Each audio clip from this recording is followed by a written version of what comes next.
Hello, welcome to Have Roots, Will Travel. My name is Lisa Elvin Staltari, and I'm a genealogist and a passionate traveler. We are exploring Les Filles du Roi this week. We are doing episode number 88. We have spent the last year exploring these amazing King's Daughters or Filles du Roi. Let's have a look at the next one. For those of you new to the channel, please have a look at Les Filles du Roi, the program 2.0. It's in the playlist. It will give you all the information that you need to have just a little bit more background on the program and how it worked.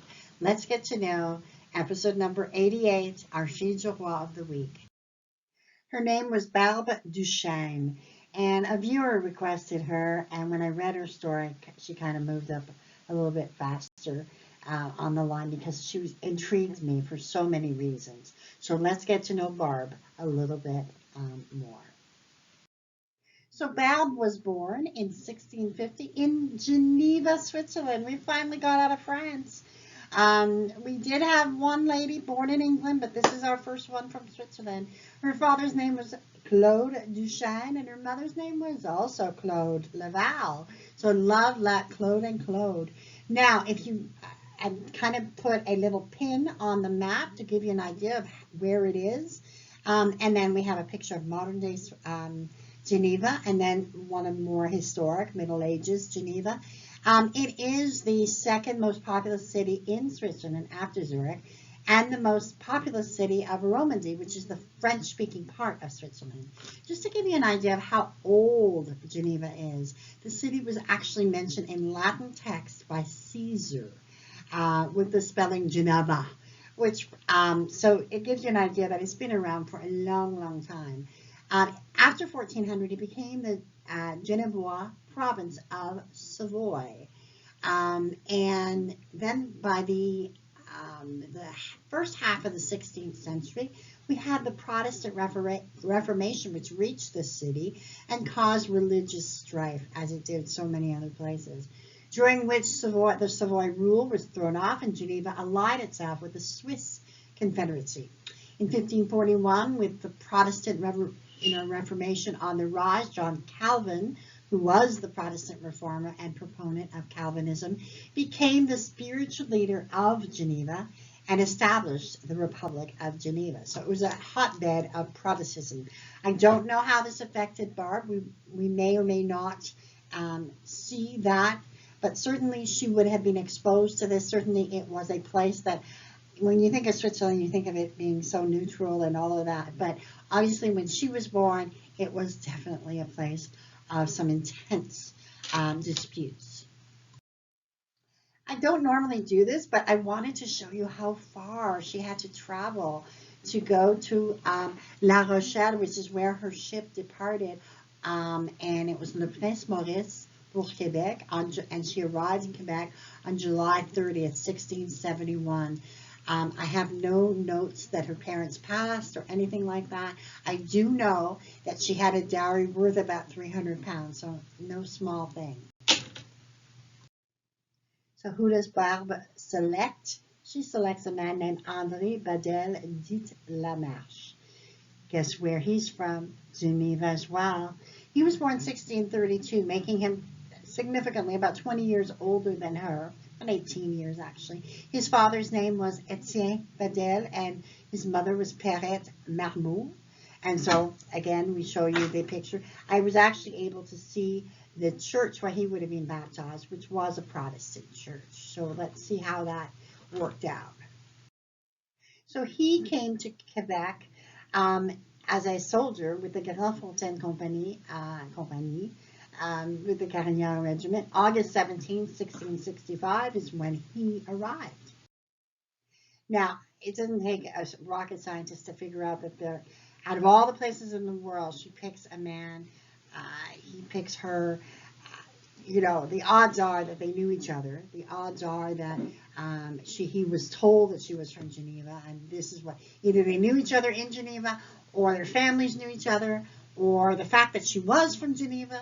I haven't been able to ascertain that information just yet, but certainly it is very coincidental, shall we speak. This is their marriage record. They were married in Quebec City on October 26, 1871, a couple months after she arrived. So the family would then settle in La Chine.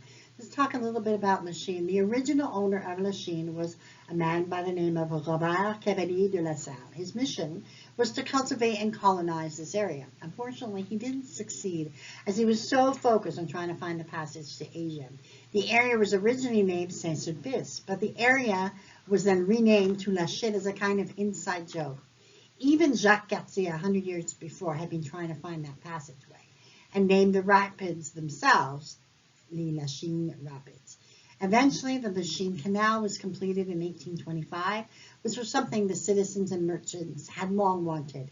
It became a way to navigate those treacherous rapids. At its peak, the La Chine Canal would have 15,000 ships use its canal. So the family then further settles at a place called Côte Saint-Paul or Saint-Pierre, near the Saint-Pierre River. I give you the old map of it, and I was fascinated because I tried to find it. Well, it has ceased to exist because the river has eroded to the point where it no longer exists.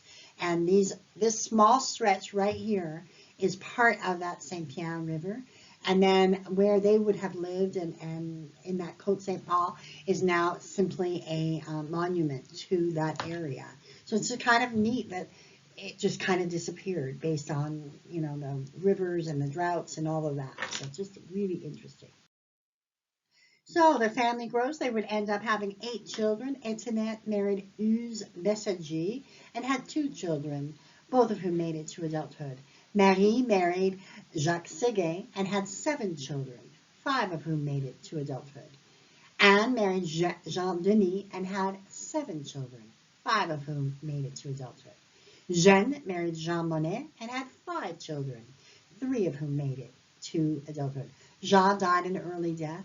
Marie-Charlotte married Claude Auremer and had 2 children, both of whom survived. And then she married Jean-Baptiste Ayotte and had 2 more children. Jacques and Use both died in infancy, unfortunately.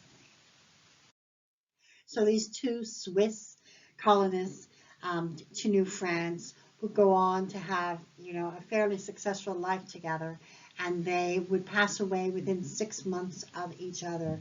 First to go was Barbe, who would die on the 10th of July, 1710, and André would pass away the 20th of February, 1711, and they were both buried in Montreal. And they would go on by 1729 in that study that kind of illustrates the importance of them. They would have almost 100 descendants, actually 97 descendants. And they did not have a huge family, nor did they have luck that, you know, be fruitful and multiply. Their influence on Montreal and the areas where they were was obviously very, very important. Wanted to make sure to let you know these resources that you can further your knowledge. La Société des Filles du Roi is an organization that I belong to. I'm a membership chair as well. Even before I was a membership chair, I used it consistently. It's a fabulous site. You'd love to join if that's something that you want to do. You get a beautiful certificate as well. Les Filles du Roi Descendants, which is an amazing Facebook group, you know, kind of just joining everybody together. Love that Facebook group. And then we have Migration, which is a wonderful website filled with information about each of the Filles du Roi and les soldats and the ships, everything you ever wanted to know. Fabulous, fabulous website. Check it out. I've put the links in the comments below. And with this, we end our tribute to Barbe Duchesne. She was a brave girl to come from, you know, a absolutely, you know, different country, cross over into France, come into New France, and establish a life in a, you know, it wasn't Quebec City. It was kind of in the outer regions of Montreal. Very, very brave. That's what I get from that story. As for the Protestant influence, I'm not sure. I wasn't able to find any kind of confirmation where they would have, they just kind of probably just slipped through. Probably. I'm not sure. I would suspect at some point they would have had some sort of religious conversion or acceptance in order to be baptized and not baptized, but married in the church. So, but I do not have any documents of that. So with that, I bid you adieu. Don't forget to subscribe. Click on that notifications alert if you like this content. Thank you so much for watching. And with that, I bid you adieu and au revoir until episode 89.